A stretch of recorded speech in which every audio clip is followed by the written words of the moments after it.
The morning sun filtered gently through the lace curtains of Cherry Tree Cottage, painting delicate patterns on the wooden floor where Miss Jane Marple sat with her knitting basket on her lap. Outside, the village of St. Mary's Hollow was waking with its usual rhythm, the bell from the parish church tower marking the hour, the faint clatter of hooves on cobblestones, and the cheerful greetings of neighbours beginning their day.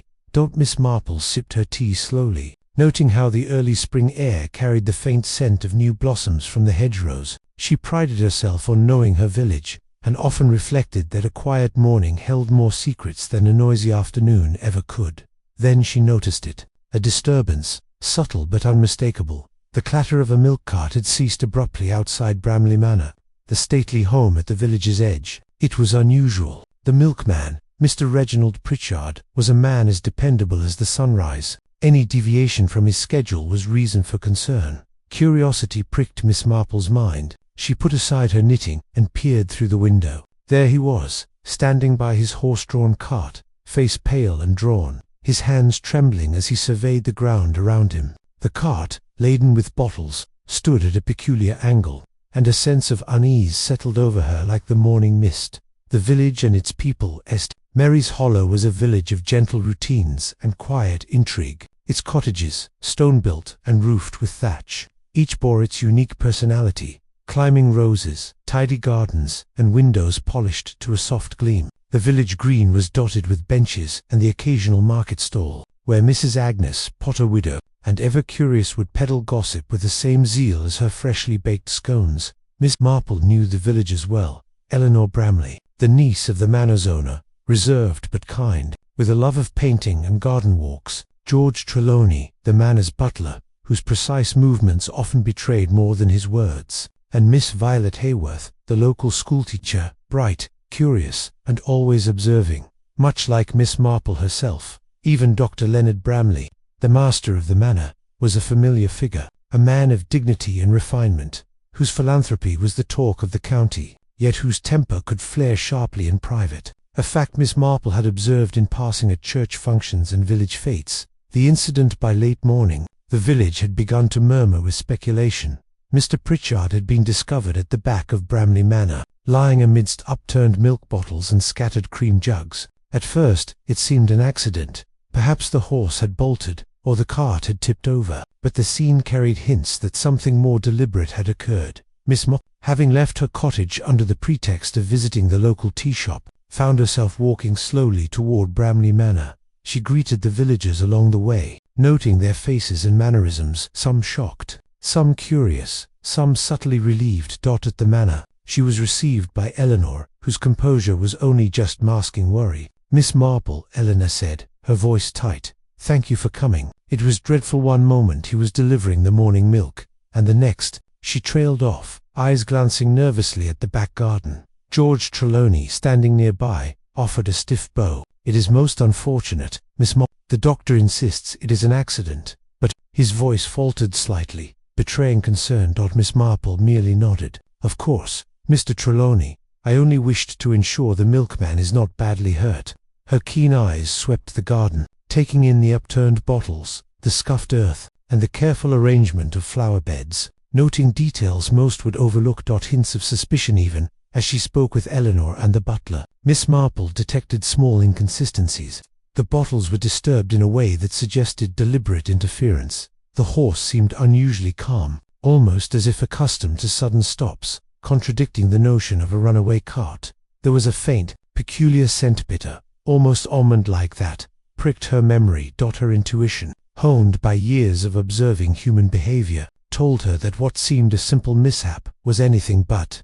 Village reactions. By afternoon, news of the milkman's misfortune had spread through the village. Mrs. Potter was already spreading her own version of events to anyone who would listen, claiming to have seen shadows lurking near the manor last night. The children invented stories of ghostly milkmen and cursed bottles, while Miss Hayworth quietly gathered facts in the schoolroom, scribbling notes for her own understanding. Miss Marple, sipping her second cup of tea at the village tea shop, mentally catalogued the villagers' reactions. Each nuance, each fleeting gesture, was a potential clue. Dr. Bramley's hands trembled not in grief, but in the effort to conceal some truth. Eleanor avoided mentioning her uncle's recent disagreements with Mr. Pritchard, George Trelawney's meticulous attention to the household suggested he was guarding secrets. By evening, Miss Marple had concluded that what appeared accidental was, at the very least, suspicious. As twilight descended over St. Mary's Hollow, the village settled into uneasy calm. Smoke rose from chimneys, dogs barked in the distance, and lanterns flickered through cottage windows. Miss Marple returned to Cherry Tree Cottage, her mind active with observations and possibilities. She settled once more by her window, her knitting paused on her lap, reflecting on human nature and the small, telling details that often escaped the untrained eye. There was much to uncover, and she knew that the milkman's last delivery was only the beginning of a story that would unravel the village's hidden tensions and, perhaps, reveal a secret darker than any almond-scented hint could suggest. The morning after the milkman's mysterious mishap, St. Mary's Hollow had settled into a fragile calm. Life appeared normal on the surface. The baker kneaded his dough, the postman delivered letters with cheery greetings, and Mrs. Potter swept gossip from house to house with practiced zeal. Yet beneath the routine lay an undercurrent of unease. Miss Marple, as observant as ever, decided that subtlety would be her ally. She had never been one to rush. Accidents or crimes disguised as accidents required patience. She began her day with a stroll to Bramley Manor, notebook in hand, ostensibly to inquire after Mr. Pritchard's health and offer sympathy. Initial observations at Bramley Manor. The manor itself stood solemn, as if aware that its walls had witnessed more than polite society should ever see. The front garden, meticulously trimmed, offered a sense of order that contrasted sharply with the chaos at the back where the milkman had fallen. Miss Marple took note of several details immediately. Footprints near the flower beds were uneven and seemed to suggest that people had been present. One set was lighter, suggesting a woman's shoe. The other, heavier, likely a man's. The milk bottles, though upright now, bore faint smudges, some near the caps, as if handled with unusual care. In the kitchen, a faint scent of bitter almonds lingered, subtle but unmistakable to her sensitive nose. She remarked aloud to Eleanor, "It's a curious thing, dear, that a simple delivery could cause such a muddle. One does wonder whether it was truly an accident."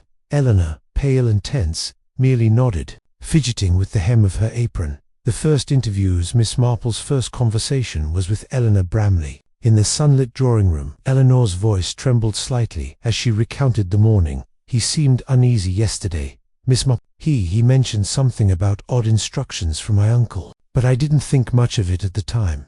Miss Marple, sipping her tea, noted the careful avoidance of certain words. "Odd instructions, you say? How curious. And did your uncle give these instructions himself?" No, he didn't. Mr. Pritchard only mentioned them in passing. I didn't think they mattered." Her eyes, large and expressive, betrayed a mix of fear and embarrassment. Miss Marple filed it away. The milkman had seen something, and Eleanor, though innocent, knew more than she admitted. Next, she spoke with George Trelawney, the butler. His demeanor was impeccable: polished shoes, starched cuffs, a man of routines. Yet Miss Marple, experienced in the subtleties of human nature, noticed his slight hesitation when asked about the milkman. He simply tripped over the cart's wheel. "Miss Marple, there's nothing more to it," he said, voice steady but eyes flicking toward the study. Miss Marple's mind catalogued the discrepancy. A man careful with every word, yet unusually tense about a minor incident. Curious, she mused internally. One does not guard an accident with such vigilance unless there is something worth hiding. Village investigations. The next step in her inquiry took her to the village itself. Over the following days, she visited the bakery, the post office, and the tea shop, speaking to those who had interacted with Mr. Pritchard before the accident. At the bakery, she learned that Pritchard had confided about strange shadows near Bramley Manor the night before. The baker chuckled nervously, but Miss Marple noted the unease in his smile. At the post office, she discovered that the milkman had received a note early that morning, its contents unknown, prompting him to alter his usual route. Mrs. Potter, eager to assist, whispered of seeing Dr. Bramley's carriage near the back garden late at night, something she had never mentioned before. Each snippet added pieces to the puzzle. Potential motives, opportunities, and the faintest outlines of hidden tensions among the villagers and the manor household. Hidden tensions at Bramley Manor. Returning to Bramley Manor, Miss Marple spent quiet hours observing interactions, Eleanor seemed anxious whenever her uncle was mentioned, yet insisted repeatedly that she knew nothing of financial disagreements. Dr. Bramley, polite but tense, kept glancing toward the study, as though guarding a secret he feared would escape. George Trelawney moved with precise efficiency, but the occasional flick of his eyes suggested knowledge he wished to conceal. Miss Marple, knitting silently by the window, reflected on the human heart. She had learned long ago that fear and loyalty often intertwine to create small lies that, when pieced together, could reveal a larger truth. A strange discovery one afternoon, Miss Marple wandered into the garden, ostensibly to admire the early blooms. Near the flower beds where Mr. Pritchard had fallen, she noticed something peculiar, a faint disturbance in the soil near the edge of the path, almost invisible unless one bent close.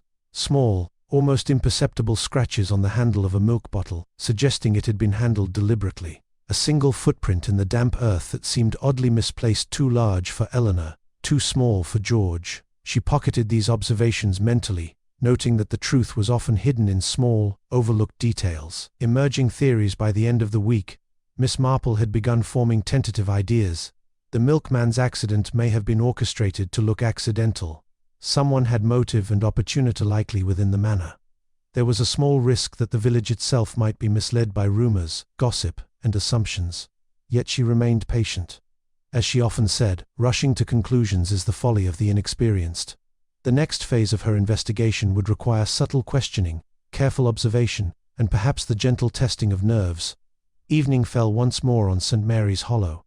Miss Marple returned to Cherry Tree Cottage, the twilight casting a golden glow over her garden. She poured herself a cup of tea, kneading the warm mug in her hands. As she considered her next steps, she reflected, people are like the soil in a garden. Some surfaces appear neat and cultivated, but hidden underneath may lie weeds, stones, or even roots that have shifted through generations. One must dig carefully to discover the truth, or risk being misled by appearances alone. The villagers went to bed that night unaware that Miss Marple's gentle, methodical investigation had already begun to untangle the threads of deceit and fear surrounding the milkman's last delivery. And so, the story of St. Mary's Hollow quietly deepened, suspense threading through every conversation, every glance, and every whispered secret. The stage was set for twists and red herrings, where motives would clash and appearances would deceive. The days following the milkman's mysterious mishap brought an undercurrent of tension to St. Mary's Hollow. Though life continued its gentle rhythm, whispers and sideways glances threaded through the village, like fine silver threads, unseen by most but unmistakable to the keen observer. Miss Marple, ever patient, recognized the pattern. Secrets, when left unattended, have a way of revealing themselves at times in misleading ways, at times in the smallest slip of the tongue.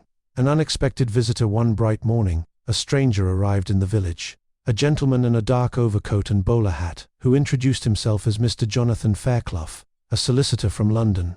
He claimed to be inquiring into estate matters at Bramley Manor. Miss Marple's sharp mind, honed through decades of observing the quirks of human nature, immediately picked up on his hesitation. He lingered too long on questions about the milkman, and his eyes flicked nervously to Eleanor when she entered the room. "It is quite unfortunate what has happened," Mr. Fairclough said, voice smooth but edged with calculation. "I am told the milkman's accident may have implications for certain inheritances."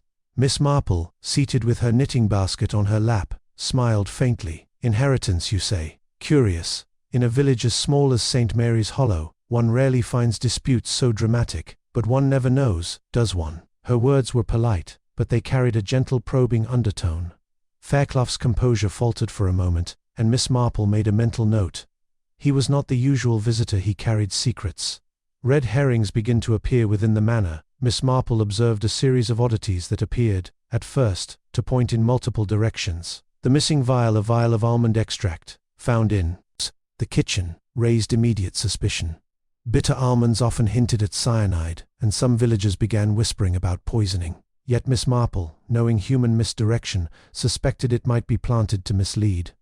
Eleanor's diary. Eleanor's private notes contained cryptic lines, late-night deliveries, shadows in the garden, a voice I did not recognize. To the casual observer, these hinted at a secret affair or clandestine meeting, but Miss Marple recognized them as the imaginings of a sensitive young woman, easily misunderstood. Mrs. Potter's observations. Ever alert, Mrs. Potter claimed to have seen someone near the back gate at midnight, though she could not say who. Villagers began to speculate wildly: burglars, ghosts, or perhaps a conspiracy involving the manor's staff. Each of these threads threatened to cloud the truth. Miss Marple, however, knew the key was not in the drama but in small, overlooked details. Subtle clues and inconsistencies in the quiet of the manor. Miss Marple noticed more subtle signs. Dr. Bramley's nervous habits. He polished his glasses obsessively, muttered under his breath, and seemed unusually alert whenever the topic of finances arose. George Trelawney's unease. The butler, usually imperturbable, occasionally glanced toward the wine cellar or the study in a way that suggested he was hiding more than he should.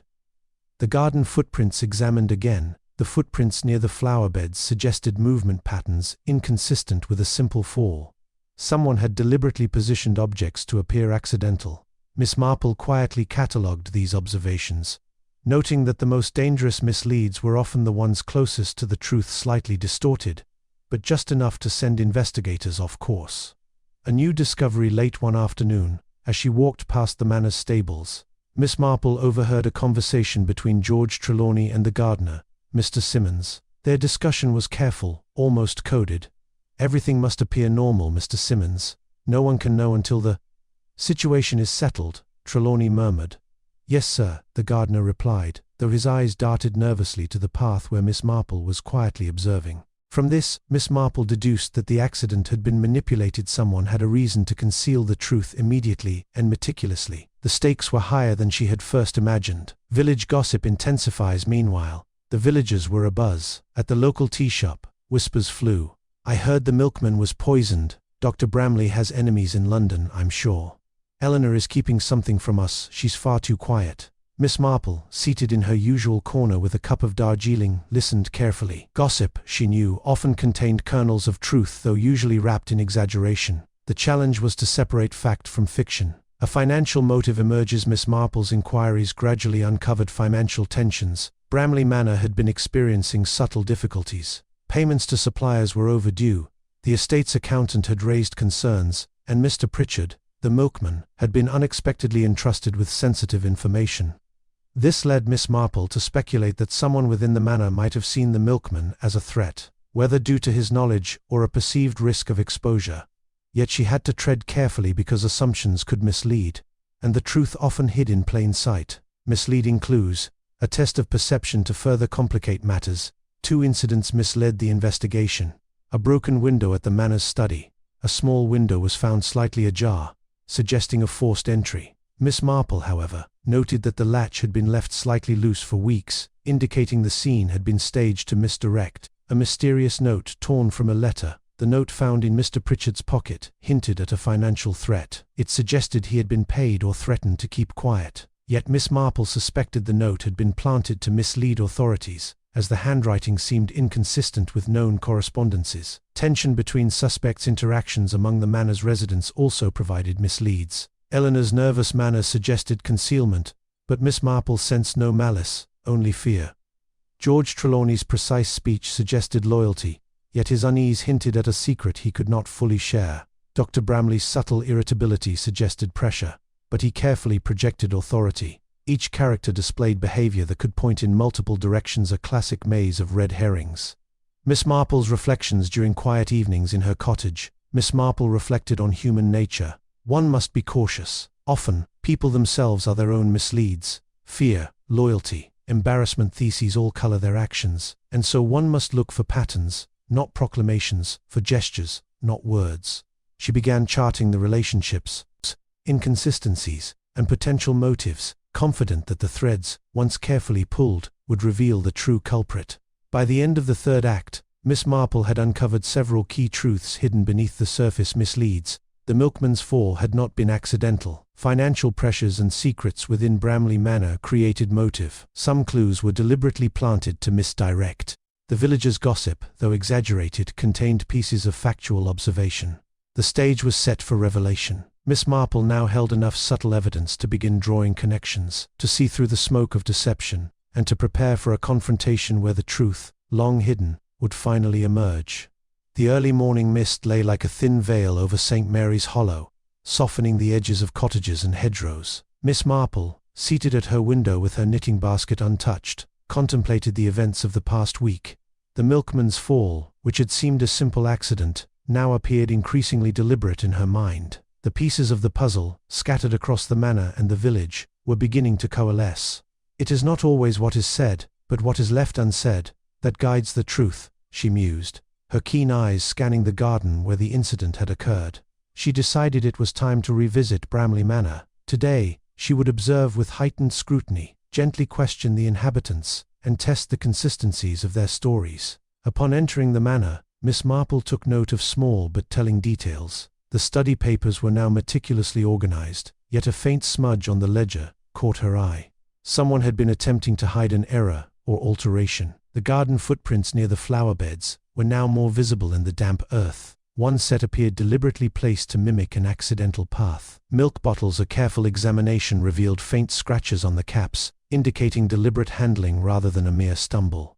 Miss Marple's mind raced with the connections. The almonds sent from the initial day, the subtle placement of the bottles, the footprints, and the nervous gestures of those in the manor. Miss Marple began her gentle interrogations, subtly testing nerves and observing micro-expressions. Dr. Leonard Bramley, polite, composed, yet faintly agitated whenever money or Mr. Pritchard was mentioned. Miss Marple asked casually about the milkman's delivery instructions. Curious, isn't it, that he should have taken a different route that morning, she said lightly. I suppose so, Bramley murmured, fingers tightening around his teacup. The tremor in his hand betrayed more than words. Eleanor Bramley, nervous but innocent. She admitted seeing her uncle speak sharply to Mr. Pritchard a few days prior, though she had not thought it significant. Miss Marple noted that Eleanor's fear was genuine, not calculated. George Trelawney, the butler, whose loyalty was clear, displayed slight unease when asked about the study or the garden. He carefully avoided direct answers, hinting at knowledge he did not reveal openly. Mr. Jonathan Fairclough, the solicitor's presence became more significant. Miss Marple observed his subtle glances toward financial ledgers, a careful scrutiny of Eleanor, and a faint irritation when the milkman's name arose. Piecing clues together, Miss Marple retreated to her thoughts in a quiet corner of the manor's parlor. Slowly, like tracing the threads of a tapestry, she began to see the picture.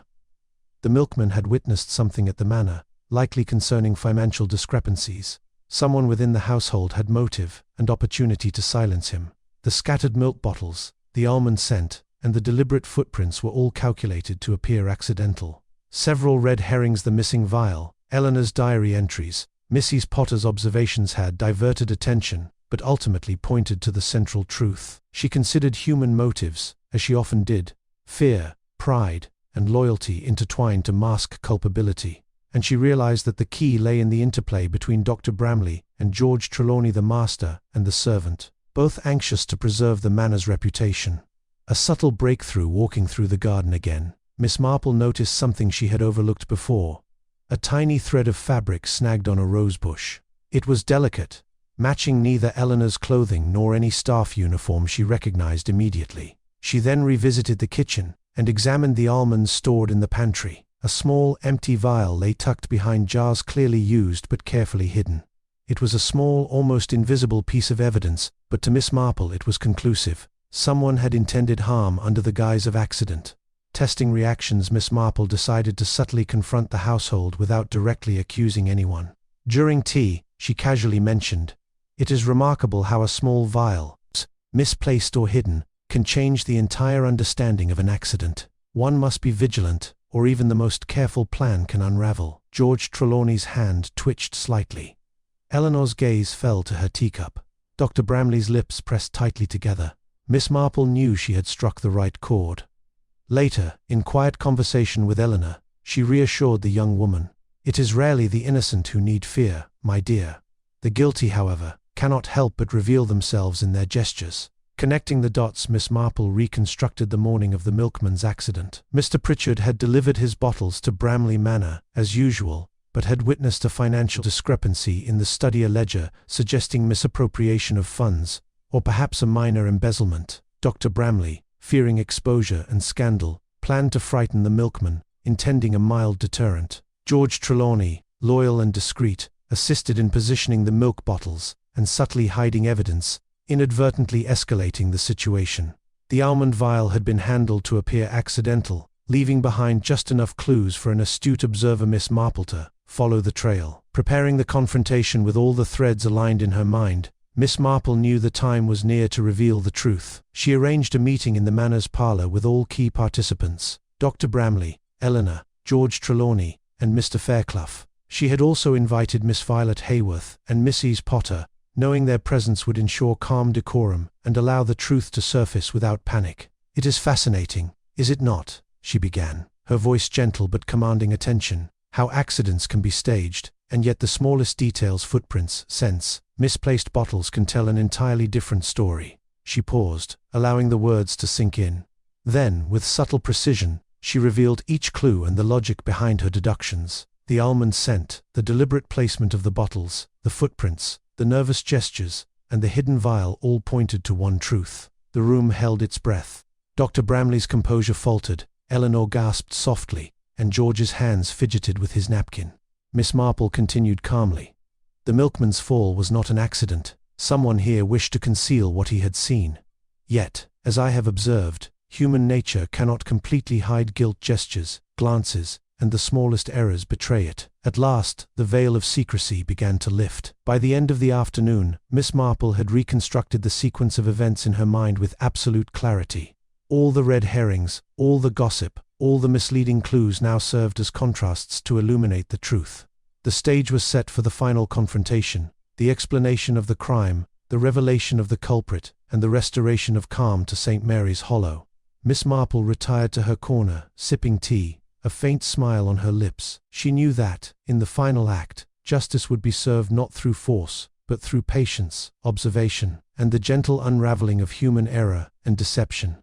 The morning sun shone gently over St. Mary's Hollow, filtering through the budding trees and scattering golden light across the cobblestones. Life seemed to resume its usual rhythm, yet inside Bramley Manor, a tension hung thickly in the air. Today, Miss Marple would bring clarity to the week's troubling events, and justice would quietly take its place among the village's routines.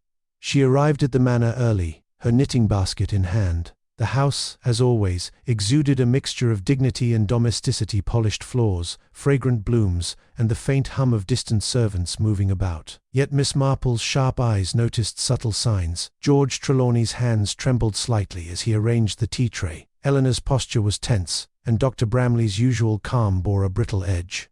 "It is a fine day for understanding, is it not?" Miss Marple said lightly, offering a small smile. Gathering the key players, Miss Marple invited all who were involved in the mystery to the Manor's parlour: Dr. Bramley, Eleanor, George Trelawney, Mr. Jonathan Fairclough, Miss Violet Hayworth, and Mrs. Agnes Potter gathered, exchanging curious and nervous glances. The room was heavy with anticipation, yet Miss Marple maintained her gentle, calm manner, allowing the tension to simmer without exploding. "I am told accidents can be quite deceptive," she began, her voice soft yet carrying the weight of experience. "And in this case, what appeared to be a simple mishap with Mr. Pritchard's milk bottles was in fact a carefully orchestrated attempt to mislead. Yet the truth has a way of surfacing, does it not?" The room was silent. All eyes were on her, yet Miss Marple's composure remained unshaken. Explaining the crime step by step, Miss Marple explained the events that had led to the milkman's fall, the motive Mr. Pritchard had stumbled upon, discrepancies in the manor's finances. He was, innocently, an observer who had no intention of causing harm, yet his knowledge posed a threat to the manor's reputation. The crime itself: Dr. Bramley, fearing scandal and financial ruin, attempted to frighten the milkman, using a vial of almond-scented poison to make the incident appear accidental. The plan was subtle, aiming only to shock, not harm. Yet, as sometimes happens, miscalculations had occurred. Assistance and complication: George Trelawney, loyal to the Bramley household, helped move the bottles and adjust the scene to appear as an accident. His intentions were protective, not malicious, but his actions contributed to the confusion and delay in revealing the truth. The misleads: Eleanor's diary, Mrs. Potter's observations, the broken window, and the mysterious note in the milkman's pocket, were all red herrings, clues that seemed to point to wrongdoing, but were either innocuous or deliberately misleading. "One sees," Miss Marple said gently, "how easily appearances deceive. And one also sees the subtle ways in which human fear and loyalty can complicate even the simplest of events." The culprit revealed. All eyes now turned to Dr. Bramley. He sighed, a long drawn-out exhalation that seemed to release weeks of tension. "It is true," he admitted quietly. "I feared for the reputation of my estate, and I acted without thinking. I only intended to frighten Mr. Pritchard, not harm him. Yet my actions created chaos, and I realize now how wrong I was." George Trelawney, standing stiffly beside the hearth, lowered his gaze. His loyalty had driven him to conceal evidence and assist, yet he, too, understood the consequences of the deception. Miss Marple addressed the room. "Loyalty is admirable, but truth cannot be buried indefinitely, and when one interferes with human life, even with the best of intentions, responsibility follows." Resolution and restoration of calm following the revelation, steps were taken to resolve the situation peacefully. Dr. Bramley would face the authorities, his cooperation and the absence of malice mitigating his punishment. George Trelawney, recognized for his honesty and assistance, avoided severe censure, though he acknowledged his errors. Eleanor, innocent but deeply anxious, was reassured by Miss Marple's gentle guidance. The villagers, once the story became known, were relieved that Mr. Pritchard was unharmed, and that no malicious intent had gone unchecked. Gossip subsided, replaced by admiration for Miss Marple's skill in uncovering the truth. Reflections of Miss Marple in the quiet that followed. Miss Marple returned to Cherry Tree Cottage, tea steaming gently beside her. She reflected on the nature of human behavior. "People are rarely purely good or wholly bad," she mused. "They are a mixture of fear, loyalty, love, and folly, and it is by observing, patiently and without prejudice, that one begins to understand the truth." The village resumed its gentle rhythm. The baker kneading dough, the postman delivering letters, and Mr. Pritchard delivering milk with his usual cheerful greetings. Life, as always, moved forward, yet now with the reassuring knowledge that justice had quietly prevailed. Miss Marple's knitting lay idle for a moment as she smiled softly, content in the knowledge that the threads of deception had been untangled and St. Mary's Hollow could rest easy once more. And so, she thought, looking out at her garden where the daffodils nodded in the spring breeze, peace returns not with loud proclamations, but with the quiet certainty of truth.